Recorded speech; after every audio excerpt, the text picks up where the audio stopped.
네, 오늘의 예배는요. 성도의 인내와 믿음에 따른 주 안에서의 복된 순교와 주님의 추수라는 제목으로 요한계시록 14장 14절부터 20절 말씀 같이 읽겠습니다. 또 내가 바라보니 보라 흰 구름이 있고 그 구름 위에 사람의 아들 같은 분께서 앉으셨는데 그분의 머리 위에는 금관이 있고 그분의 손에는 예리한 낫이 있더라. 또 다른 천사가 성전으로부터 나와 구름 위에 앉으신 분에게 큰 음성으로 외쳐 이르되 주의 낫을 흔들러 거두소서. 땅의 수확물이 익어 주께서 거두실 때가 이르렀나이다 하니 구름 위에 앉으신 분께서 자기의 낫을 땅 위에 휘두르사 땅을 수확하시니라. 또 다른 천사가 하늘에 있는 선전에 나와서 나오는데 그에게 예리한 낫이 있더라.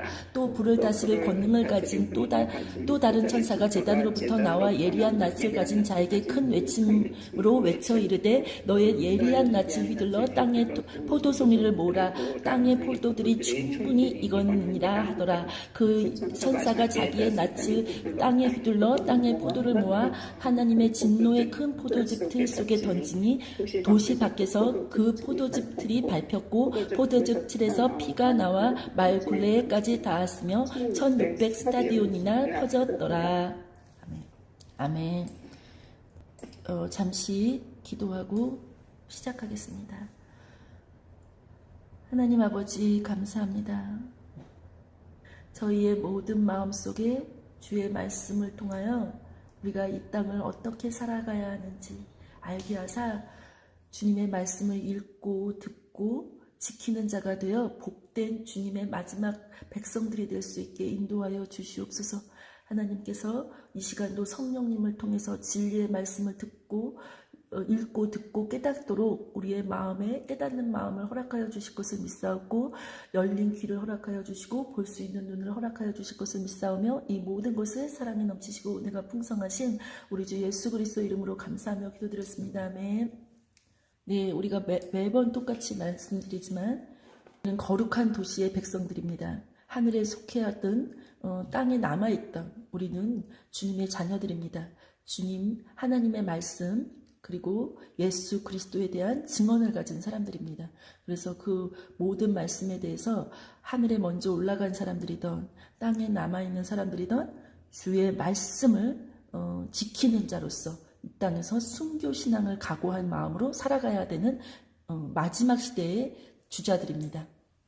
우리가 싸워야 될 대상은 만만한 대상들이 아니죠. 하나로도 벅찬데 용 그리고 바다짐승 그리고 그들과 함께하는 열불 열나라 그리고 거짓 대언자 땅에서 일어난 짐승 그리고 음녀 그리고 성경에 기록되어 있는 것처럼 생명책에 이름이 없는 자들이 이 땅에 속한 자들, 이 땅의 일들을 생각하는 자들로 인해서 우리가 매번 진리의 말씀으로 예수 그리스도를 따르는 자로서 생명을 걸지 않으면 이들과 싸울 수 없는 그러한 자들입니다. 그래서 이러한 일들에 대해서 우리가 깨어있기 위해서 이들이 도대체 누구인지, 왜냐하면 이 마지막 시대에 이들의 가장 큰 대표적인 일 중에 하나가 속이는 일이기 때문에 그렇습니다. 그래서 예수님도 마태복음 24장에 누차 계속해서 반복적으로 속이는 자 믿지 말아라. 거짓 대언자가 일어날 것이다. 이 얘기를 계속했었죠. 그리고 적그리스도는 아첨하는 말. 이 아첨하는 말이라는 게 굉장히 중요한데요. 이 시대에 지금 적그리스도가 나타나는 모습을 우리가 잘 알 수가 있어요. 중국에서 공산당들이 평화라는 이름으로 공평이라는 이름으로 그들이 무엇을 갖고 나왔죠? 네, 똑같이 분배해 줄게. 그래 놓고는 다른 사람 거를 다 뺏고 그리고 그 돈 가진 사람들 그런 사람들 걸 다 뺏어서 그 사람들을 다 죽이고 그걸 자기네들이 독차지한 다음에 똑같이 나눠준다고 약속하고 자기네들이 기득권 세력, 공산당 세력이 그것을 다 쥐고 흔드는 이런 걸 볼 수 있잖아요. 이것처럼 이 아첨하는 말로 인해서 사람들이 다 속아 넘어가는데 이것이 이제는 이 사상이 예전에 독일에서 막시즘을 통해서 형성된 사회주의가 마치 그들의 유토피아 공산국가를 실현한 중국과 그 러시아가 망했음에도 불구하고 중국이 그것을 계속 이어가며 거기 북한까지도 그것을 이어가면서 그걸 또 변질시켜서 자신을 신으로 만드는 그러한 아주 주체 사상 국가가 되었죠. 이러한 속에서 이것이 다시 어디 쪽으로 오는 거죠? 중국의 문화혁명이라는 걸 이용해서 다시 역으로 이 유럽 쪽으로 들어오고 또 그것도 모자라서 미국이나 한국같이 예수 그리스도의 복음으로 태어났었던 그 국가들에게까지 영향을 미치고 있는 시대예요. 그렇기 때문에 지금은 이 모든 자들의 행위가 말이 무엇인지를 우리가 알아들어야 될 귀가 있어야 돼요. 우리가 진리가 가운데 우뚝 서 있지 않으면 이들의 거짓말을 절대로 알아들을 수가 없어요. 그래서 귀로 듣는 일, 눈으로 보는 일, 마음으로 생각하여 행하는 일, 이것에 굉장히 주의를 기울여야 돼요. 이들은 결과적으로는 영생에 관해서 거짓말을 할 거예요.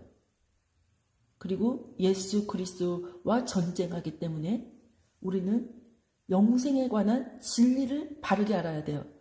결국은 우리 주 예수 그리스도와 예수님을 보내주신 아버지에 대해서 정확하게 알아야지 된다는 소리입니다. 그래서 우리가 주의해야 될 것은 이들이 말하는 말을 주의해야 된다고 그랬어요. 그리고 성경에서는 이들이 말하는 말에 대해서 신성모독이 무엇인지를 우리에게 알려주고 있는데 지금 이 시대는 교회 그리고 이스라엘 민족이 서지 못하게 하는 것, 이것이 바로 신성모독이라는 거 했습니다. 그리고 이러한 신성모독만 있는 것이 아니라 하나님의 자녀들이 주님 앞에서 올바르게 행하지 못할 때에 여기서 보면은 또 대언자와 제사장이 다 신성을 더럽히었나니 보라 신성을 더럽히는 일이 예루살렘의 대언자로부터 나와 온 땅으로 들어갔으므로 내가 그들에게 쑥을 먹이고 쓸개물을 마시게 하리라. 그래서 우리가 이들의 말을 듣지 말라고 한 것처럼 우리가 요한계시록 8장에서도 봤던 것처럼 쑥을 먹이는 그 일이 일어나는 겁니다. 그래서 거짓 대언자가 일어날 때는 우리가 이 말이 하나님께서 그들의 말을 듣지 말아라, 믿지 말아라 했던 것처럼 그들의 말을 분별할 수 있는 능력을 우리가 배양해야 합니다. 그리고 이들에 대해서 이들이 하나님의 말씀을 거스려서 하는 것에 놀라면 안 됩니다. 우리가 하나님께서 우리에게 이들이 엄청난 힘과 엄청난 능력으로 이 땅에서 나올 것이기 때문에 이들이 행하는 그 표적과 기적에 놀라지 말라고 했습니다. 이들은 반역하는 마음이 있다고 그랬어요. 심지어는 믿는 사람들이 반역하는 마음. 그런데 그 사람들은 너무 뻔뻔해서 그들의 말과 그들의 모습에 우리가 놀랄 수밖에 없는, 어떻게 이거를 모를 수가 있지?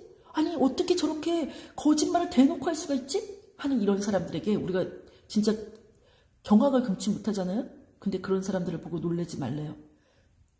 우리 곁에 입을 벌려서 작은 두루마리 책, 즉 안과 박해, 애가와 애곡과 재앙이 기록된 그 심판 복음을 받아 먹고 성령의 너에게 임하시면 너 입에서 진리를 그들에게 말해줘라, 이렇게 명령하고 계시죠. 우리가 바로 이렇게 살 수밖에 없는 자들이에요. 예수님이 말씀하셨던 것처럼 아버지가 나를 보내신 것 같이 나도 너희를 보낸다. 그랬기 때문에 하나님 아버지가 예수님을 보내신 그 모습 그대로 예수님이 우리를 이 세상에다가 그런 모습으로 보내신 거예요. 그래서 우리는 이런 모든 신성모독과 거짓말을 잘 분별해서 놀라지 말고 주님 앞에서 이 일들에 대해서 우리가 깨어 있어야 합니다. 그리고 예수님께서 드러내신 대적자들을 우리가 지난 시간에 살펴봤죠.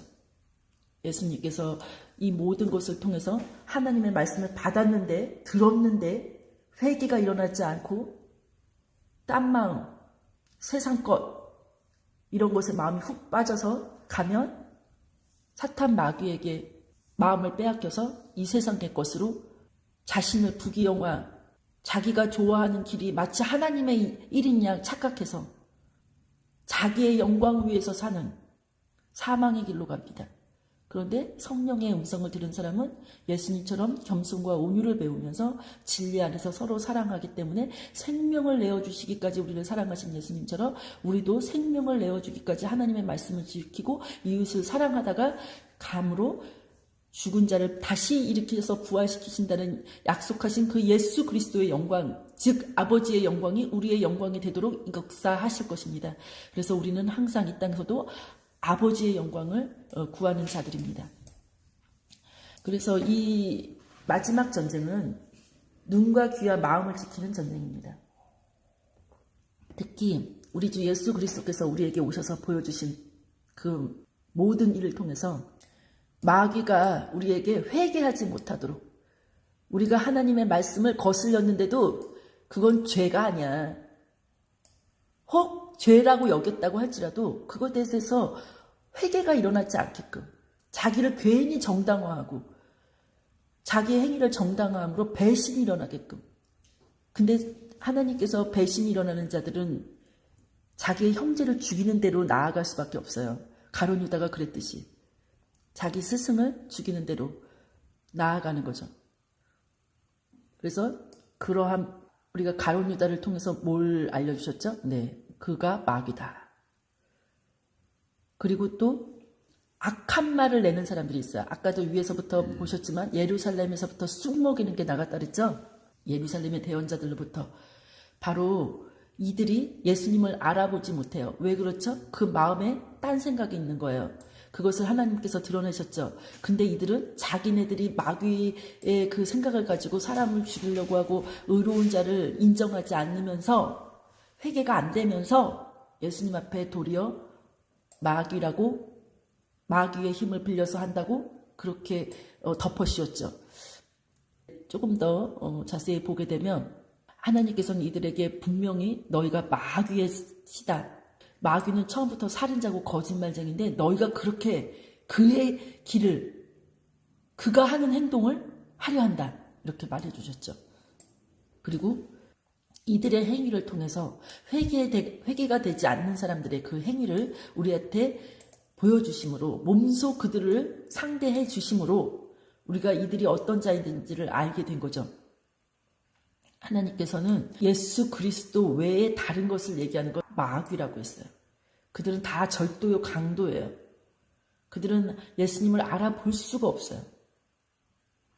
그래서 하나님께서 이 예수 그리스도의 진리의 말씀을 못 알아보는 사람들이 끝내는 우리를 죽일 거라고 가르쳐 주셨죠.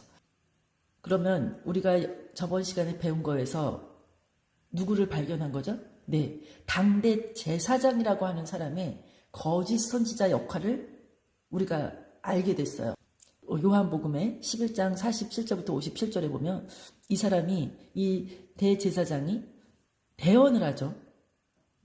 그러니까 이 시대에 대언하는 사람이라고 할지라도 그 대언이 옳더라도 그 목적이 죽이는 그 일을 한다면 그는 거짓 대언자인 거예요. 이 사람도 똑같이 그랬어요. 예수님이 나사로를 살려서 일으키니까 어떤 사람이 그거를 이 바리새인들하고 수제사장들한테 와서 얘기했잖아요. 그러니까는 그거를 가지고 회의를 해요. 어떻게 해요? 어떻게 하면 죽일까? 근데 그들의 그 마음이 어떤 거죠? 자기 것들을 지키는 거예요. 만일 그를 이대로 두면 모든 사람이 그를 믿을 것이요. 그러면 로마 사람들이 와서 우리의 터전과 민족을 다 빼앗아가리라. 눈에 보이는 그것을 지키기 위해서 한 사람이 희생돼야 된다고 이 대제사장이 말하고 있는 거예요. 근데 이것이 실제로 대제사장이기 때문에 하나님이 그 사람을 통해서 하나님의 말씀을 대언하게 만들었어요. 그러나 이 사람은 거짓 선지자로 예수님을 죽이는 데에 앞장서는 숫과 같은 사람이에요. 그래서 이걸 다 온 땅에다가 이스라엘 사람들, 믿는 사람들을 다 이걸로 물들이죠. 그래서 이에 그들이 그날부터 그분을 죽이려고 함께 의논하니라. 하나님은 또 하나를 드러내신 게 바로 가룟 유다죠. 그래서 배신자 가룟 유다를 통해서 예수님을 배반하도록 하는 일에 그를 내어주셨어요. 그가 했던 행보들을 보면 예수님이 말씀하시는 것을 영생의 진리의 말씀으로 여기지 않고 베드로가 그렇게 고백할 것을 예수님께서 칭찬하심에도 불구하고 그 옆에서 그 모든 것을 보고 모든 것을 다 듣고 가장 가까이 같이 있었는데 예수님께서 12를 택해서 같이 있었는데 동일한 것을 보고 동일한 것을 들었고 동일한 것을 경험했는데 믿지 아니하고 배신하는, 그래서 예수님께서 그를 두고 마귀라고 하셨죠. 그의 행보는 항상 물질에가 있어요. 그래가지고 어찌하여 이 향유를 300데나리오에 팔아 가난한 자들에게 주지 아니하였느냐 하면서 마리아가 나드향을 예수님 발에 붓고 자기 머리털로 그분의 발을 닦을 때에 지적을 했죠. 물론 이거는 모든 제자들이 잘 몰라서 이렇게 지적했지만 이 말을 꺼낸 이 가룟 유다의 마음에 노란한 거죠, 사람들이. 그러나 그들의 본 속에는 배신할 마음이 없었지만 이 가룟 유다는 돈이 너무 중요하기 때문에 배신할 마음이 있었던 거예요. 근데 예수님은 우리가 다 알 수 없는 어떤 행위에 대해서 우리가 그래서 함부로 말하면 안 되는 것이, 예수님께서 나를 장사 지낼 나를 대비하여 그녀가 이것을 간직하였느니라. 하나님이 그 나드향을, 그 매우 비싼 값비싼 그 나드향을 그녀가 지금 이날 이때에 쓰도록 간직하게 하셨다는 거예요. 마치 부자가 예수님의 빈 무덤, 아무도 사용하지 않은 그 무덤을 간직하게 하신 것처럼, 그리고 예수님이 마지막 유월절을 위해서 그 다락방을 그들이 준비하게 하신 것처럼, 그래서 우리가 우리 자신에 대해서 다 알 수 없지만 하나님께서 하시는 일은 다 합하여 선으로 이루어진다는 것이 확실히 맞는 것 같아요.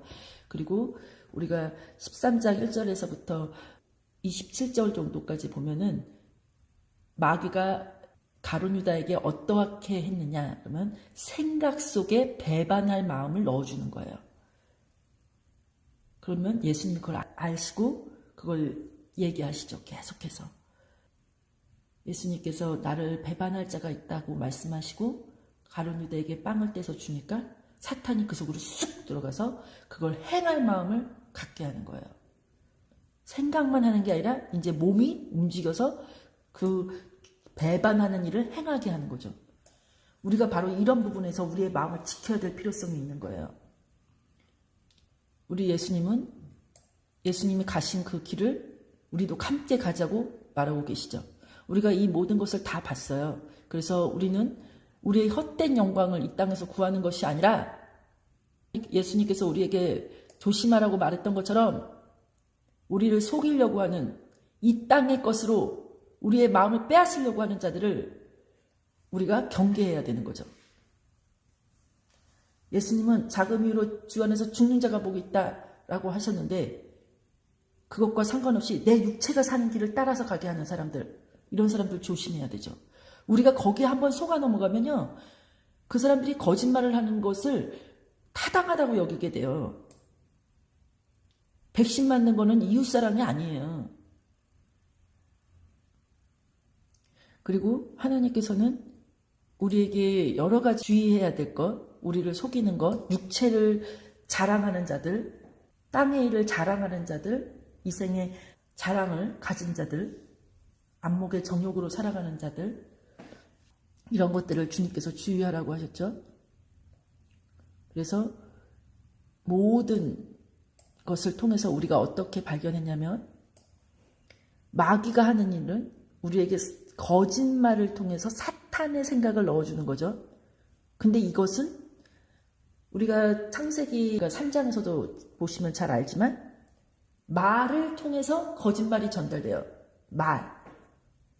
그러니까 하나님을 대적해야겠다는 생각을 가진 어떤 사람의 말이 마귀의 생각이고 마귀의 말이고 그걸 실천하게 하는 게 마귀가 되는 거예요. 그래서 이 말, 누가 이 말을 만들어냈느냐가 마귀의 시작인 거예요. 예를 들어서 공산주의라는 걸 실현할 때까지, 공산국가라는 걸 실현하는 중국이 있기 전까지 누가 그거를 만들어냈죠? 막시즘. 그가 그걸 만들어낸 거예요. 그래서 그것으로 온 세상 사람들을 다 미혹시킨 거예요. 그게 마귀의 근원이에요. 이슬람에서 자기는 그러니까 예수 그리스도의 그 복음 안에서 온 땅에 이미 예수 그리스도의 복음이 퍼졌는데 자기 혼자서 뭘 받았다고 책 하나를 써내서 성경과 복음과 자기 생각을 짬뽕해서 이슬람 교리를 만든 다음에 경전을 만들어가지고 그거를 뿌려가지고 하는 거. 그게 마귀인 거예요. 마귀. 마귀한테 생각이 쑥 들어가서 마귀가 되는 거예요. 그리고 마귀가 항상 예수 그리스도를 통해서 아까도 우리가 그 대언자들이 대언할 때 대제사장이 대언할 때 그 말 들으셨죠? 로마로부터 우리가 갖고 있는 모든 것을 빼앗길까 봐 두렵다. 이 세상에 있는 부귀영화, 내가 누리고 있는 것. 이게 바로 음녀의 마음이에요. 배신하는 자들, 이런 마음이죠. 근데 그것에서 더 나아가서 이들이 그것으로 다른 사람들한테 설파하는 거죠. 예수 그리스도를 죽이도록. 그러면 거짓 대언자가 되는 거죠. 실제로 죽이는 일에 가담하게 되고. 어차피 근데 이 부귀영화를 따라가는 사람은 잠언에서도 우리가 저번에 살펴봤지만 이익을 내려고 하는 자들, 그 이익을 내려고 하는 자들의 그 끝은 항상 이렇게 같이 가요. 사망과 지옥.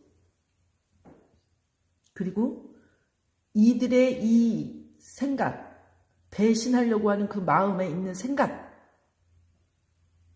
죽이고자 하는 이 마음의 생각이 이 땅에 있는 정권과 마주쳤을 때 실제 죽이는 일이 일어나죠.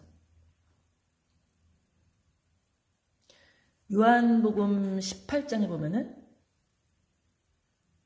빌라도가 야 너희가 가지고 있는 법으로 니네가 데려가서 니네가 재판해 하니까 그때 당시에 유대인들이 우리한테는 사람 죽이는 법이 없어. 이렇게 말해요.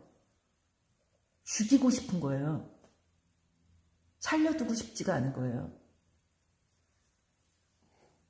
그래서 그 사람이 누구하고 같이 손을 잡냐면 바로 이 죽이는 능력을 가진 사람하고 손을 잡는 거예요. 그러면 이러한 것을 예수님이 다 보여주셨는데 오늘날에는 어떠냐는 거죠. 오늘날도 동일해요. 다를 게 없어요. 옛뱀, 마귀, 사탄이 그 조그만 옛뱀이 지금은 이렇게 큰 붉은 용으로 나타나는 거예요. 머리가 7개고 뿔이 10개. 우리가 이것을 감당하려면 이 전 세계를 다 속이는 자, 밤낮으로 주의 자녀들을 참수하는 자, 이 성격을 가진 용에 대해서 우리가 분명히 바르게 깨어 있어야 돼요. 그리고 우리가 요 내용을 이제 구체적으로 들어갈 거예요. 16장, 17장, 18장을 보면서 이제는 저희가 지금 이 시대에서 이러한 역할들을 하는 사람들이 누군지를 함께 조명하면서 이들이 하는 일들이 무엇인지를 우리가 함께 조명하면서 이것들을 구체적으로 알아가기를 원합니다.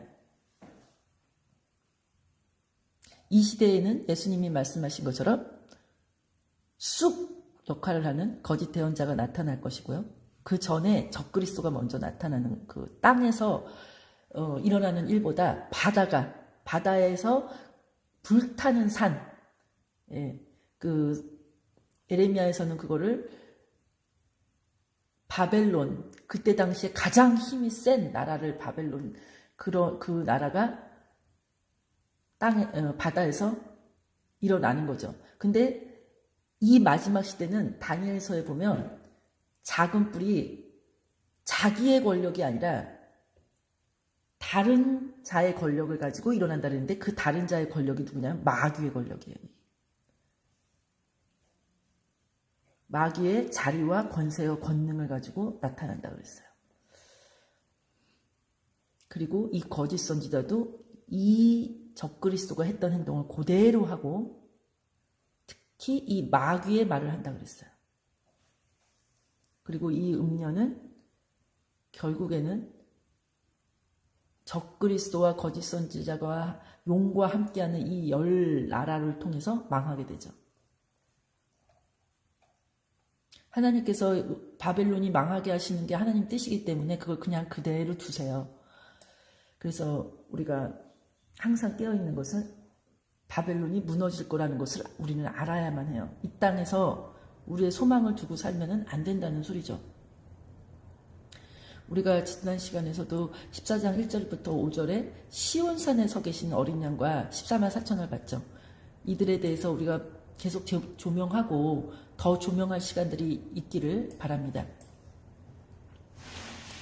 그리고 우리가 14장 6절부터 7절에서 하늘에서 들리는 세 가지 소리가 있다 그랬어요. 그래서 그 세 가지 소리를 반드시 들어야 된다 그랬죠.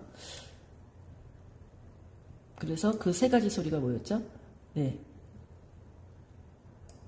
영존하는 복음, 온 민족과 족속과 언어와 백성에게 선포될 영존하는 복음이었는데 그것이 바로 아주 큰 음성으로 울렸는데 심판의 시간을 알라는 거였어요. 그래서 창조주 하나님, 하늘과 땅과 바다와 물들의 근원을 만드신 분께 경배하라.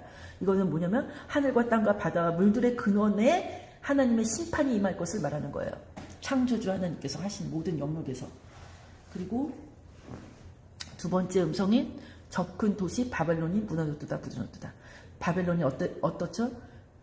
예, 모든 민족을 자기의 음행으로 인해서 진노의 포도즙을 마시게 했대요. 어떤 음행이었죠? 네, 북이 영화를 주는 음행이었어요.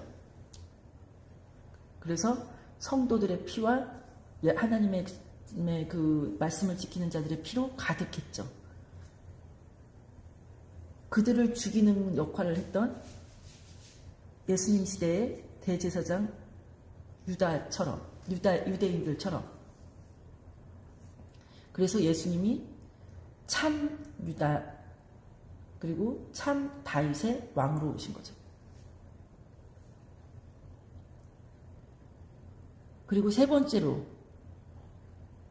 이 바벨론이 무너질 때에 하나님께서 하신 말씀이 내 백성아 거기서 나오라 했을 때 이 바벨론이 어떻다고요? 마귀의 처소요, 가증한 곳과 더러운 것들의 새들의 요새가 되었다 이렇게 말이죠.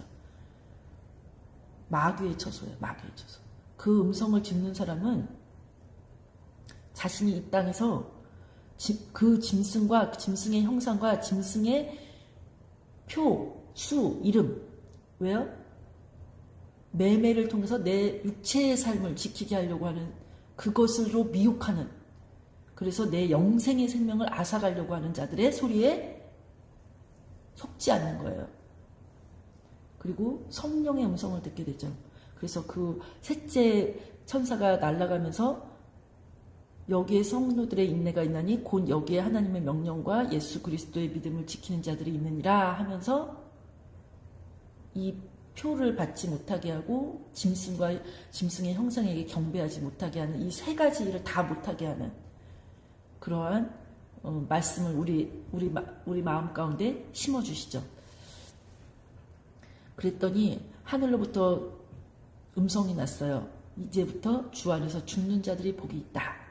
성령님께서 이르시되 그러하다. 요한계시록에서 성령님께서 이렇게 음성을 내셔서 정확하게 말씀하시는 게 몇 군데 안 돼요. 정확하게는 제가 알기로는 2군데고요. 성령과 신부가 말씀하시기를 목마른 자 누구라도 다 와서 그 생명의 샘물을 마시라고 하시죠.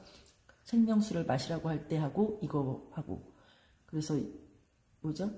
예, 안식하게 하려는 거래요. 안식. 그게 이게 순교를 의미하는 거죠. 그리고 오늘 우리가 읽은 것, 그 순교를 통해서 이 일이 끝났을 때 예수님께서 이제 나타나시는 거예요. 오늘 우리가 읽었던 곳에서 네 천사 같은 인물이 나와요. 그 중에 한 분이 보라 흰 구름이 있고 그 구름 위에 사람의 아들 같은 분께서 앉으셨는데, 여기서 힌트가 나오죠. 흰 구름, 사람의 아들 같은 분. 근데 그분의 머리에 금관이 있다 이렇게 말했어요. 이 금관이 있다는 소리가 뭐냐면, 예수님이 어린 양으로 오신 그 예수님이 금관, 그러면 이제 승리하셔서 왕으로서 아버지 하나님을 대신하여 그 심판을 집행하는 자로서 오신다는 것을 의미해요. 예수님께서 이제 심판주로서 오신다는 거죠. 그리고 그 손에 예리한 낫이 있더라 라고 말한 것은 하나님의 그 일을 집행하실 권한도 갖고 계신 거예요.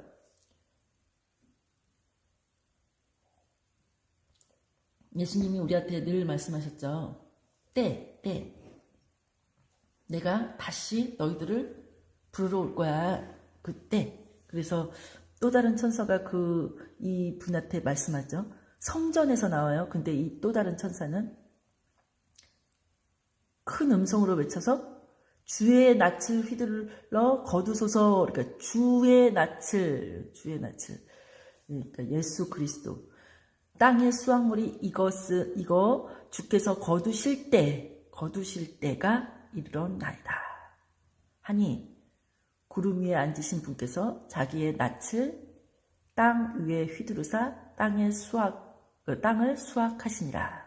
이게 마치 마태복음 13장에서 예수님께서 표현하셨던 그 씨 뿌리는 자의 비유 중에 두 번째 씨 뿌리는 자의 비유하고 좀 연결이 되죠.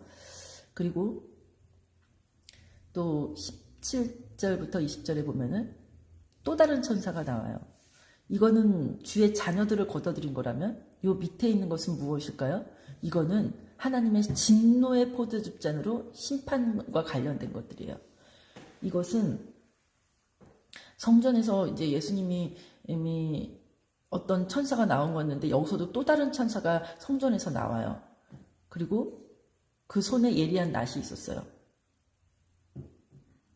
그리고 불을 다스리는 권능을 가진 자가 제단으로부터, 여기 제단, 성전, 제단, 이런 거 잘 주의해서 봐야 돼요. 여기서 금관이 있다라고 하면은 우리 예수님은 어디서 나왔을까요? 당연히 왕관을 쓰고 있는 것이니까, 네, 보좌 가운데에서 나오시는 거예요. 그 24장로 중에서 24장로도 그 머리에 관을 쓰고 있었기 때문에 그들도 하나님 주변에 앉아있을 의자가 있었죠. 예, 그들도 자기의 그 자리가 있었어요. 그것처럼 이 관을 쓴 사람들은 마치 왕처럼 주변에 그 자신들의 자리가 있는 거예요.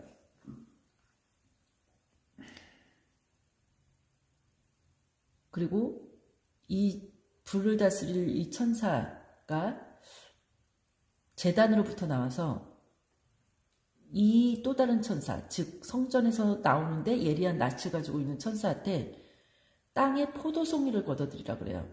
이 포도송이가, 땅의 포도송이가 뭐냐면, 아까 그 음녀가 마시게 했던 음녀의 그 모든 그 죄악, 그것으로 인하여 주의 자녀들을 죽이는 행위를 아주 끝도 없이 했던 그 죽이는 역사에 대한 끝이 왔다는 걸 의미해요. 그래서 그 진노의 큰 포도즙, 하나님의 그 진노의 큰 포도즙 속에 던져버려서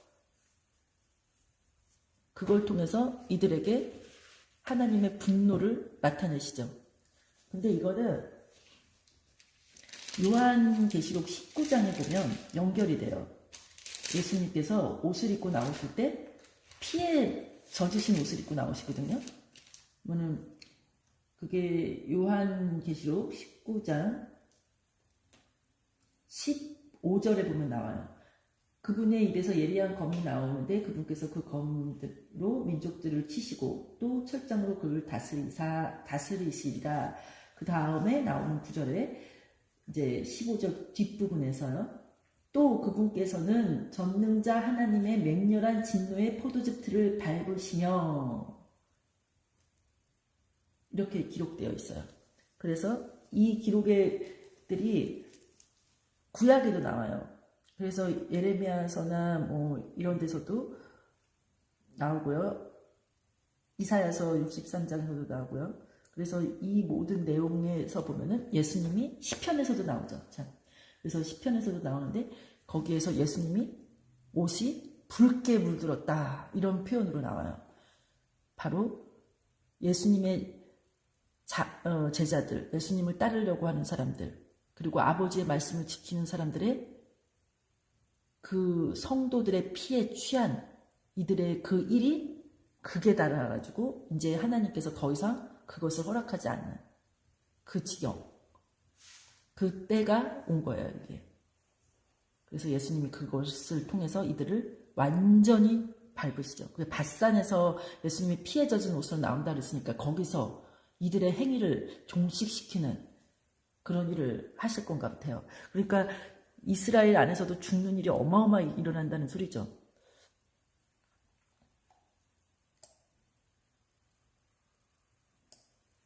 그리고 우리가 이제 그 흰 구름 위에 앉아 계신 그 사람의 아들 같으신 분, 이분이 예수 그리스도라는 것을 1장 7절에서도 보면 알 수 있고요.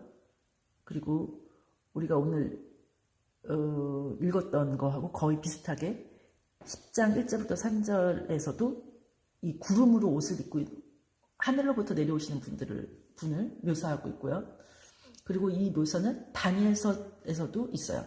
그래서 7장 9절부터 10절에서 사람의 아들 같으시니까 하늘의 구름들과 함께 와서 옛적부터 계시니 이거는 하나님 아버지를 의미하는 거예요. 이에게 나아가니 이런 식으로. 누가복음에서도 예수님의 변화산에서 있을 때 구름이 와서 그들을 덮으면서 거기서 음성이 났다 그랬죠. 그러면 예수님은 어떠한 역할을 하시는 것인지 잘 봐야 돼요. 구름 속에서 한 음성이 일어서 이 사람은 내 사랑하는 아들이니 그의 말을 들으라 이렇게 됐거든요.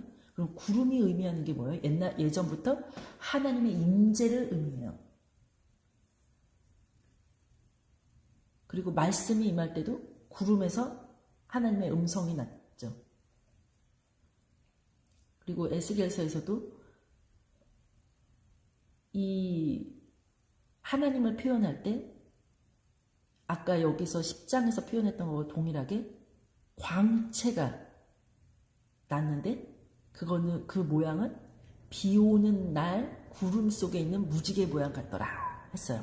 그래서 저희가 이 모든 것들을 다 근거로서 창세기 9장을 통해서 이것이 바로 하나님의 언약이다 이렇게 얘기했죠.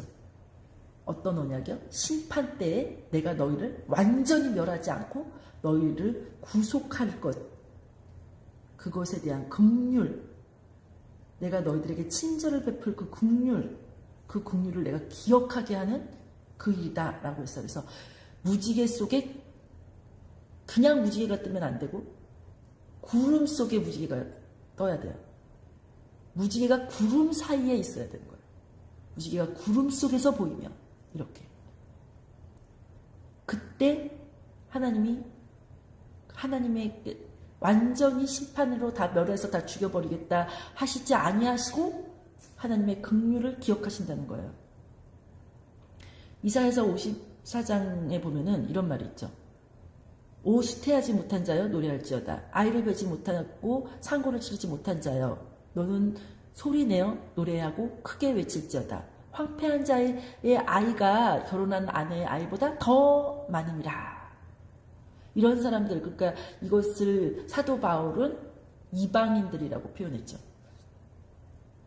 그래서 예수 그리스도를 통해서 하나님 앞에 나올 자들, 예수님을 믿고 죄를 회개하여 주의 거룩한 백성 천국 복음을 받아서 천국 백성으로 살 사람들에 대한 얘기라고 했어요.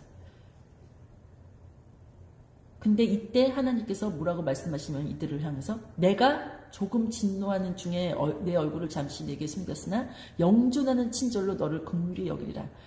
내 구속자 여호와가 말하노라. 이것이 내게는 노아의 물들과 같으니라. 내가 다시는 노아의 물들이 땅을 덮지 못하게 할 것을 맹세한 것 같이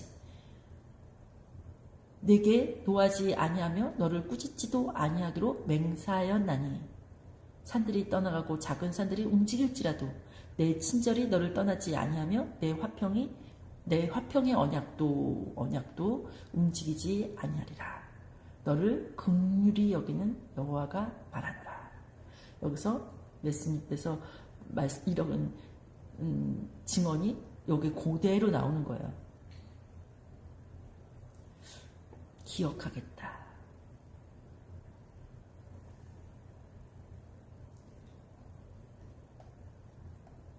그래서 오늘 우리가 이러한 것들을 봤죠. 그런데 이 모든 내용들에서 우리가 요한계시록에서는 성전과 제단을 굉장히 집중해야 된다고 했어요. 성전과 제단에서 우리가 들어야 되는 말들이 나오기 때문에 그래요. 그래서 우리가 이것에 대해서 그 말들이 다 뭐와 관련이 되냐면은 구원과 심판, 그것을 얘기하는 거예요. 구원과 심판과 너무 직결되기 때문에 성전과 제단에서 하는 얘기가 무엇인지를 들어야 되는데, 우리가 성전과 제단, 이 땅에서는 어디에 있었죠? 요한 사도가 심판 복음 작은 책을 받아 먹었을 때 요한 사도한테 뭐라 그랬죠? 천사가 갈대를 주면서 측량하라 그랬잖아요. 네, 그래서 요한 사도가 그걸 가지고 측량하면서 어떻게 됐죠? 성전과 제단을 측량했어요. 하늘에도 성전과 제단이 있지만 이 땅에도 성전과 제단이 있는 거예요. 하나님 앞에서 성전과 제단에서 예배드리는 자를 측량한 거였어요.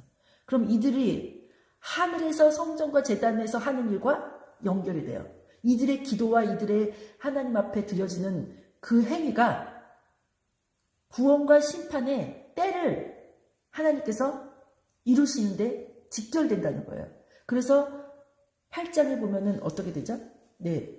제단에서 예수님의 그 믿는 주의 자녀들이 기도한 그 기도, 성도의 기도와 함께 금향로를 가진 천사가 제단 앞에 서 있다가 하나님 왕자 보좌 가운데 있는 금향로 쪽으로 가서 거기서 그 향로를 드리려고 이렇게 가는 거죠. 그 향. 거기에 뭐를 담았다 그랬어요? 예, 성도의 기도요.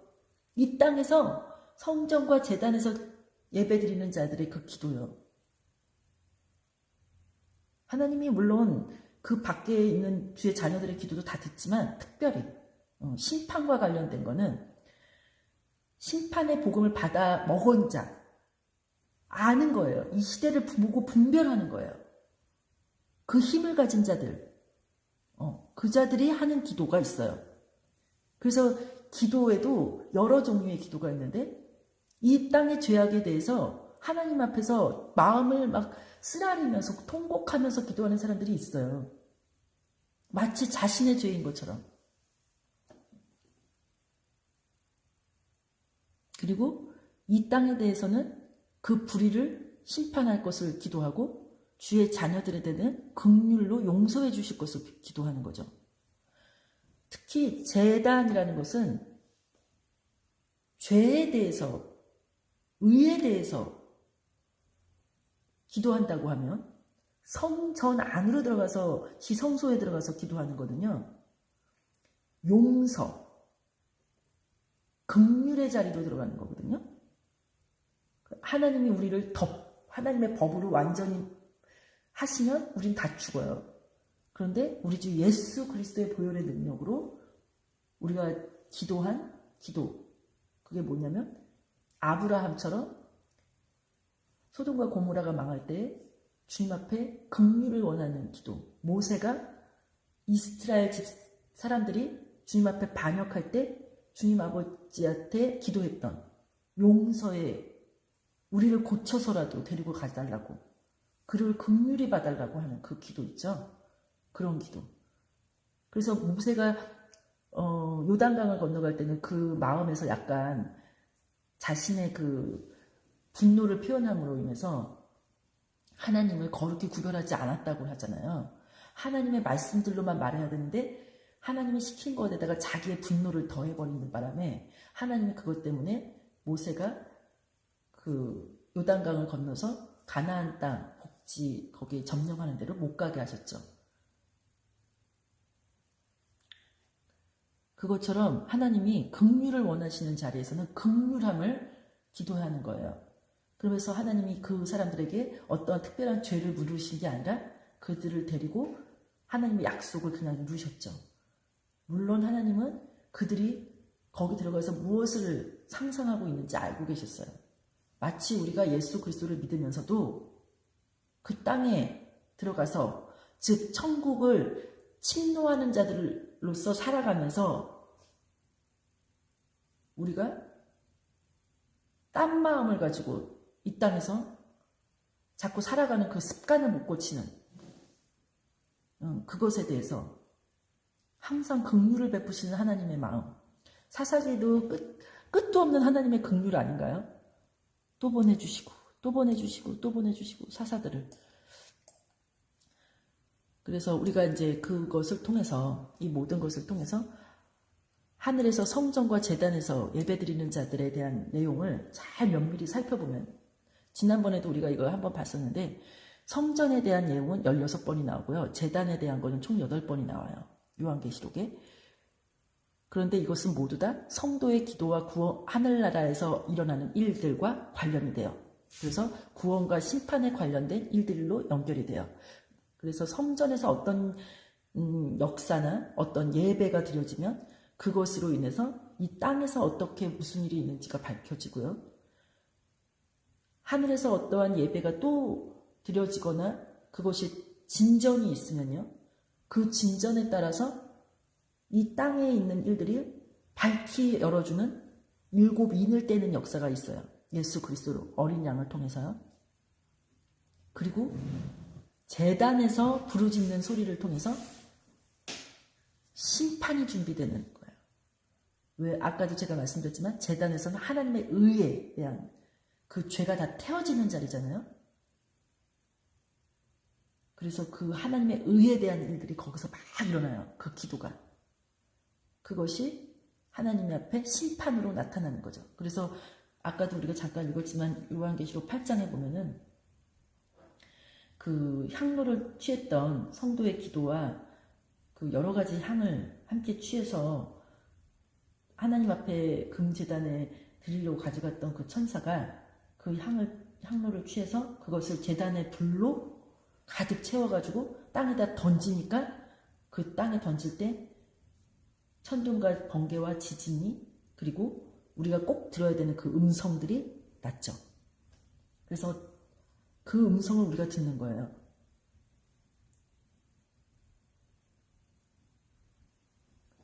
그리고 또 이러한 일들이 계속해서 반복적으로 일어나서 성전이 그 제단에서 일어나는 일이 끝나고 나면 성전에서 일어나는 일이 일어나요.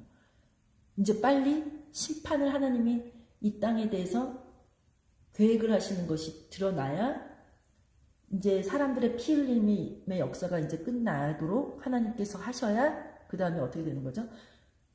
네, 완전히 이 땅에 심판을 통해서 천년왕국으로 들어가는 그러한 놀라운 역사, 즉 죽은 자들이 다시 살아나는 역사가 나타나는 거죠. 지금 우리가 오늘도 많이 봤지만 성전에서 나왔잖아요. 그쵸? 네, 그 천사들이 성전에서 나왔다고요. 마지막 그 7 천사가 7 병을 가지고 이 땅에다가 완전히 부어서 예수 그리스도께서 16장에 보면은 다 이루었다 이렇게 말씀하시는 그 7째 7인에서 7 나팔이 있고 7 나팔의 맨 마지막 나팔에 7 대접, 7 병이 있는 것이 딱 종료되는 그런 역사를 통해서 예수님이 심판의 주로 완전히 오시죠.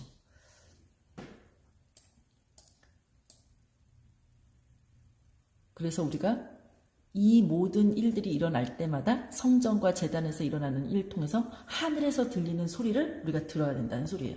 그래서 성경은 요한계시록 읽을 때는 항상 그것을 집중해서 봐야 돼요. 하늘에서 나한테 뭐라고 하시나?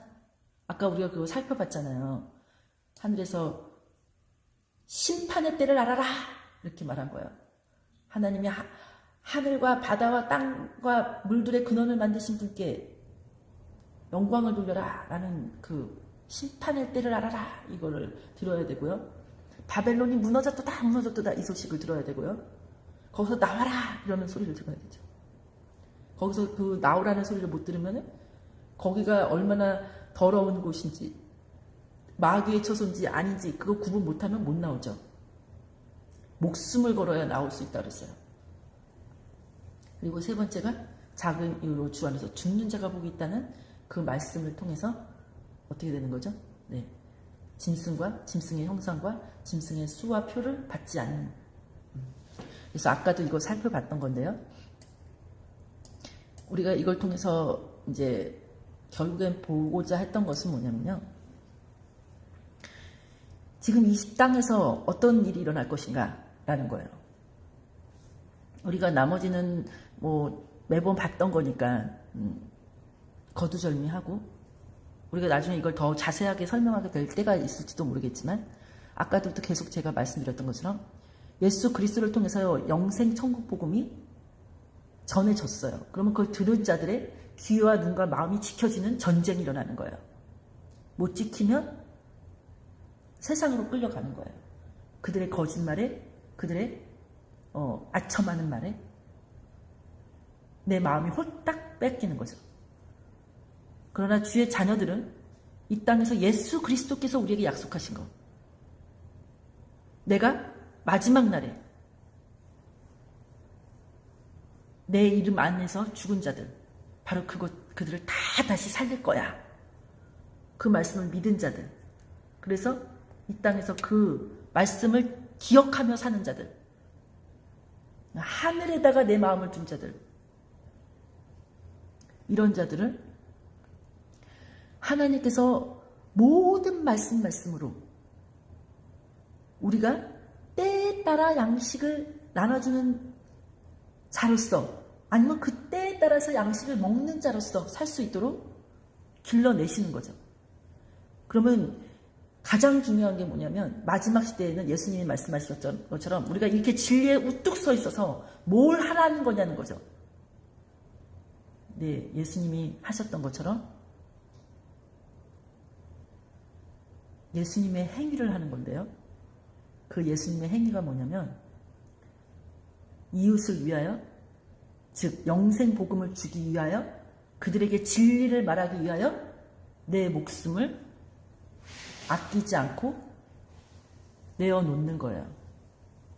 내가 진리를 얘기하면요, 이 세상에 나를 죽이려고 해요. 당연한 거예요.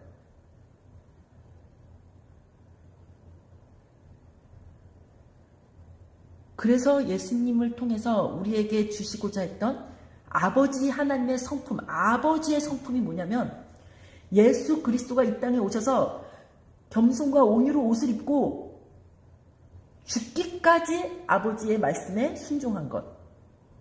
그것처럼 우리도 어린 양 예수님을 따라가면서 우리도 어린 양의 모습으로 도살장으로 끌려가는 어린 양들처럼 순종하는 순한 마음, 아버지를 믿어드리는 완전한 그 마음이 우리 가운데 생기도록 우리를 길러내시는 그 기간이 지금 우리가 이 땅에서 사는 기간인 거예요. 예수님이 요한계시록 6장에서 말씀하셨던 것처럼 이 시대는 이제는 너희들과 같이 너희 형제가 죽어서 그 수가 차기까지 기다려라. 딱 그 시간밖에 안 남은 거예요.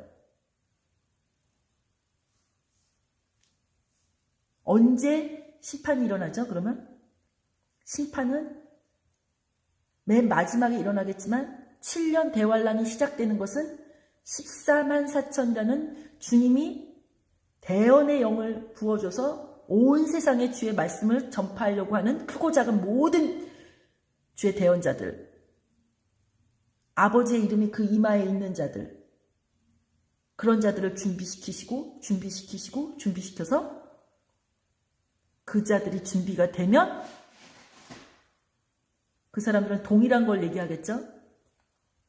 그 사람들이 준비가 되면 하나님께서 7년 대환란을 시작하도록 허락하세요. 그러면 그들이 전 4년 반 동안 이 복음, 후 3년 반에 벌어질 그 끔찍한 복음에 대해서 전할 거예요. 그리고 그들이 그 복음을 다 전하는 맨 마지막에 되면 3년 반 끝날 때쯤에 거기 그 1260일 동안 대언한다 그랬죠? 그것이 딱 끝나면 적그리스도가 이들을 죽이는 역사가 일어나요. 악한 역사죠. 그 역사로 인해서 땅에 남아있는 주의 자녀들은 도리어 이 사람들이 죽은 것을 통해서 부활이 3일 만에 일어나는 그것을 봄으로 자기들도 그 소망이 살아있음을 알고 그 행위를 하려고 할 것이고, 땅에 속한 사람들은 이 짐승이 자기 생명을 죽일 것 같아서 그 짐승이 하라는 대로 따라갈 것이고, 그래서 후 3년 반에 피비린내 나는 그 마지막 적그리스도의 역사가 시작되는 거죠.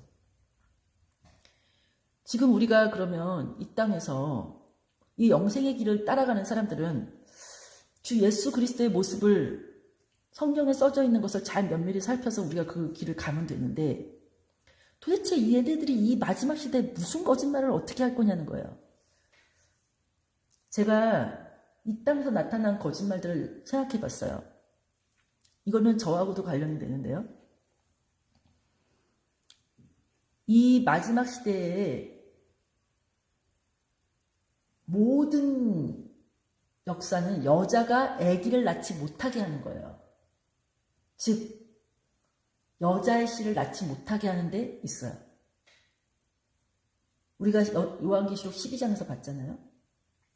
용이 그 여자아이가 낳는 사내 아들을 잡아먹으려고 으르렁거리고 있는 거예요.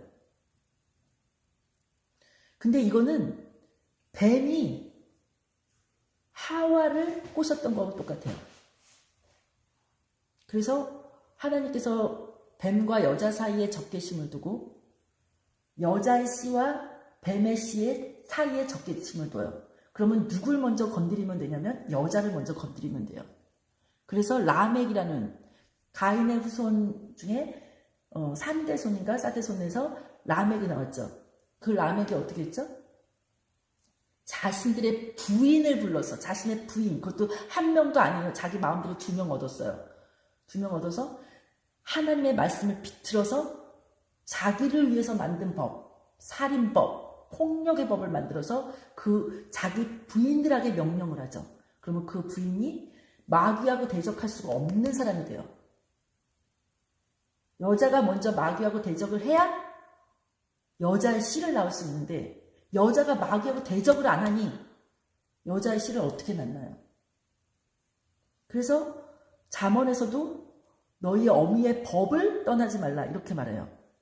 여자가 가르치는 거예요. 아기를 낳으면서 그 아기가 어떻게? 하나님 안에서 순종하기 위해서. 안 그러면 여자는, 미혹된 여자는 세상 것을 다 끌어들여요. 남자가 정신을 못 차리게끔. 그런데 이 세상에 이 여자의 의식을 깨버리는 일이 있었어요. 제가 태어날 때 1970년대부터도 저는 이 소리를 듣고 살았었는데요. 여성을 장악하는, 여성의 생각을 장악하는, 우리나라도 어머니들의 인내로 우리나라가 섰다고 봐도 과언이 아니에요. 그런데 그 어머니들이 인내하지 못하게 하는 사건들이 일어나요. 정책과 의술이 만나서 악법이 만들어져요. 그래서 맨 처음에 제가 들었던 거는 제 시대 때예요. 둘만 낳아 잘 기르자. 이게 어떻게 가능하죠? 예. 우리가 병원에 가가지고 둘 이상 되면은, 예. 어떻게 해요? 예, 불임하거나 자르거나 낙태시켜버리죠.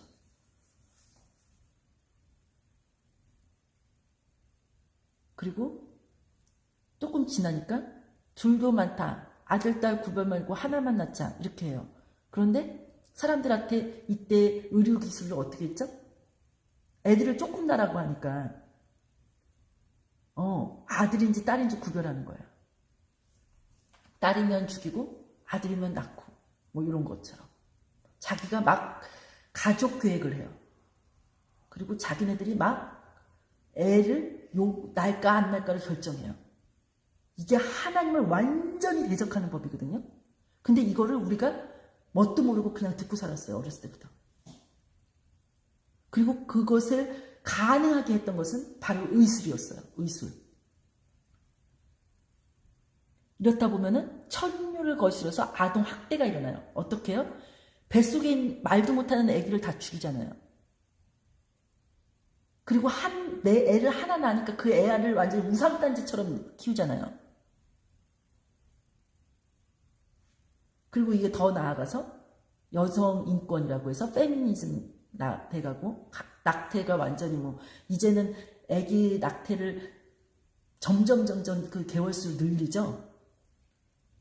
그리고 간통죄도 폐지하고 음란과 음행이 이 땅에 가득하도록 그게 인권이라고 그러면서 동성애자까지 허용하고요. 이제는 좀 있으면 한번 보세요. 생명을 여자가 굳이 뱃속에서 잉태하지 않아도 낳을 수 있는 환경을 만들고도 말 거예요. 얘네들은. 그러면은 이제 생명 잉태도 자기네가 마음대로 하고요. 육체가 죄를 지면서도 오래오래 살 수 있도록 하기 위해서 장기 이식도 할 거예요. 이 장기 이식은 나중에도 제가 좀 보여드리겠지만 중국에서 장기 이식을 하는데요. 우리나라에서는 장기 이식자가 만약에 수십만 명이 되기가 하고 있다면은 그 장기를 하는 거는 그거에 10분의 1도 채 되지 않는다고 하더라고요. 장기 이식을 하겠다고 하는 사람은. 그러니까 그 많은 사람들이 어떻게 하겠어요? 중국에서 하는 거예요. 그럼 중국엔 사람이 많아서 가능할까요? 아니요. 걔네들은 거의 잔인하게 아직 살아있는 사람의 장기를 빼서 보내온대요. 우리가 이런 일에 지금 가담하고 있는 거예요. 이게 다 어떻게 가능해졌어요? 의술, 의학. 지금 보이세요? 누가 광명의 천사처럼 행동하는지?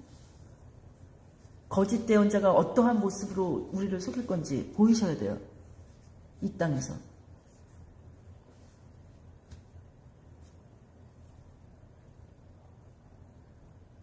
저는 이 마지막 때에 이것까지 하면 너무 길어질 것 같아서 안 하는데요. 이웃을 사랑하는 것이 어디까지 사랑할 수 있는지에 대해서 신명기 15장 1절부터 15절까지 나와 있고 그 밑으로는 제가 이제 요한복음을 통해서 이거를 쭉 하려고 했는데 요한복음을 하는 거는 다음 시간에 하거나 아니면 딴 때 또 할 수 있는 기회가 있으면 하고요. 우리가 신명기에서만 조금 살펴보면요. 우리가 진짜 이런 마음으로 사느냐는 거죠. 하나님은 너는 7년이 끝날 때마다 면제의 규례를 지켜라. 이거는 여호와의 면제라는 거예요. 그래서 이웃이 나한테 뭔가 조금이라도 꾼 게 있으면 그 사람들한테 빚 독촉하지 말고 그거 면제해 주라는 거예요. 근데 어느 정도냐면요. 내 형제에게 꾸어준 그것을 내 손으로 면제하되 곧 너희 가운데서 가난한 자가 없을 때까지 그렇게 하래요. 그래놓고 여기서 보면 있잖아요. 가난한 자가 그 땅에서 결코 그치지 아니하리라 이렇게 말씀하세요. 그러면 언제까지 하라는 거야? 죽을 때까지 하라는 거야. 여호와 내 하나님께서 내게 상속재산으로 주사 소유하게 하시는 그 땅에 들어가면은 하나님께서 여기서 너에게 복을 주시는 대로 오직 내가 주의하여 여호와께서 지금 너한테 말하는 이 음성을 귀를 기울이고 내가 이날 내게 명령하는 것을 지켜 행하라. 그걸 다 지켜 행하면 하나님께서 너에게 복을 주실 거야. 이렇게 말하는 거예요. 근데 그 명령이라는 것이 여호와 내 하나님께서 내게 주시는 땅의 어느 성문 안에 있든지 내 형제들 중 가난한 사람이 너희 가운데 거하거든. 지금은 누가 내 형제가 될 줄 모르기 때문에 다 해줘야 되는 상황이에요. 예수 그리스도를 통해서 이스라엘 민족만 하나님의 자녀가 아니라 우리같이 예수님을 모르던 하나님의 자녀가 아니던 사람들도 예수님을 믿어서 예수님의 자녀가 될 수 있는 시대이기 때문에 원수까지 사랑해야 되는 그런 시대가에 살고 있는 거예요. 원수가 어느 날 갑자기 사도 바울처럼 예수 그리스도를 섬기는 아들이 될 수 있거든요. 그래서 너는 내 마음을 강팍하게 하지 말고 내 가난한 형제로부터 내 손을 접지 말며 반드시 그에게 내 손을 펴서 그가 원하는 대로 그의 필요를 넉넉히 꾸어주라. 너는 조심하여 내 악한 마음 속에서 이런 생각을 품지 말라. 어떤 생각이요? 곧 일곱째 해네, 연제 해잖아. 가까이 왔네. 어떡하지? 내 형제한테 이제 어떻게 해야 되나? 돈을 안 주고 싶은데? 꾸어주고 싶지 않은데? 이런 생각을 해서 내 가난한 형제를 향해 눈을 악하게 뜨고 그에게 아무것도 주지 아니하면 내가 너를 대적하여 그가 너를 대적하여 하나님께 부르짖으리니 그것이 내게 죄가 되리라. 너는 반드시 그에게 줄 것이요. 그에게 줄 때 너의 마음에 근심하지 말지니 이 일로 인하여 여호와 내 하나님께서 내 모든 일과 내 손으로 행하는 모든 것에 내게 복을 주시리라. 가난한 자가 그 땅에서 결코 그치지 아니할 거라는 것을 말씀해 주시면서 언제까지? 죽을 때까지 하라는 거죠. 너는 반드시 내 땅에서 내 형제와 가난한 자와 궁핍한 자가 자에게 내 손을 넓게 펼치니라. 이 일곱째 해가 자유롭게 하는 거죠. 그래서 하나님께서 우리에게 77에 49 이거를 7번씩 이제 7회를 7번 하면 49년이 되니까 50번째는 완전 해방, 신년을 주시겠다 이렇게 말했고 이것이 예레미야를 통해서 77에 49, 49일회를 통해서 우리에게 하나님께서 이루실 대속의 날 그것을 우리에게 말씀하고 계시죠. 그래서 우리가 한 일에만 남았다 이렇게 말하고 있는 거죠. 그리고 요한복음은 다음에 시간이 될 때 또 하겠습니다. 그리고 이것도 역시 창세기를 통해서 여자의 씨에 대해서 좀 살펴볼 필요가 있고 우리가 이제 16, 17, 18장에서는 다니엘서나 이제 요한계시록에 나와 있고 아니면 그 선지서들 여러 선지서들에게 나와 있는 그 내용을 통해서 적그리스도의 특징을 살펴보도록 하겠습니다. 그래서 오늘은 여기까지 하고요. 하나님께서 우리에게 말씀하셨던 것처럼